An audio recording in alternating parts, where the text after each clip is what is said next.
ماشي بالورق ده بقى كده على طول؟ طبعا.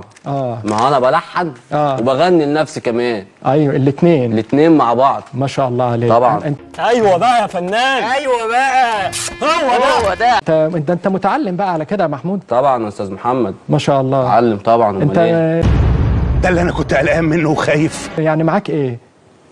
انا مع ربنا الحمد لله. ولا غير غباوة امك. بعد ربنا طبعا. انا معايا خريج تاني اعدادي ترم اول. نعم. سامحني انا مش فاهم حاجه. تانية اعدادي ترم اول. طب اشمعنى ترم ما كملتش ليه ترم تاني؟ لا هو الشهاده بتاعتي اللي انا خدتها كانت ترم اول. نعم. ما شاء الله. بس فايداك طبعا. امال انت شايف ايه كميه البلاغه اللي طالعه في الاغاني أيوة والترندات والله العظيم فعلا. ده كذاب وبطنه فاضيه وبيتعشى كوسه نيه. احنا بنتكلم كلام تقيل. لا لازم وانت بتتكلم بالشهاده اللي انت واخدها. صح يا ابني انت كده بتخرب على نفسك. يخرب كميه البلاغه. صح. صرف النحو اللي انا كنت بقوله ده ايه يا استاذ محمد؟ مثلا وماله عشان ما تعرنيش وممشي من هنا. احنا بنتكلم كلام تقيل. مثلا لازم تطلع الترند صح. وانت طالع الترند بتطلعه درجه مش بتنط مره واحده. انت بتشرب مخدرات ياض. ايوه مظبوط.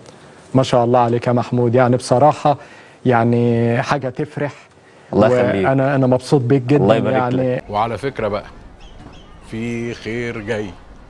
يعني علشان انت تبقى ترند مع كوز المحبة اتخرم كرومانسي ومحتاج بنتة اللحام ومحتاج بنتة لحام. ده انت عايز يعني تلحم الرومانسية كمان. نلحم ما نلحمش ليه؟ احنا ورانا حاجة. ده غير اللطم بتاع يا خراش.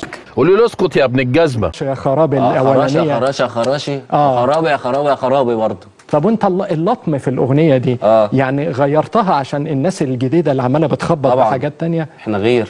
ايوه يا بيه ريح دماغك، احنا كلاب فلوس. لازم تعمل الحاجة محدش قبلك عملها. ما شاء الله. سيب اللي يسقف على قفاه يسقف. ليه؟ اللي يسقف على صدره يسقف. احنا برضه بنختلف عن الآخرين. بقول لك ايه؟ قوم اعمل لنا شاي. بنشكرك يا محمود ونورتنا في الحلقة. الله يخليك. يعني احنا شفنا اهو محمود في الترند. محمود ممس كان مثال لترند جايب ملايين على يا خراشي ويا خرابي. تصدقوش ده كداب. وكوز المحبة اتخرم ويا عبير يا عبير. يعني بصراحة حاجة تفرح. خريج تانية اعدادي ترم اول. صبوري عن ابو رخامة اهلك.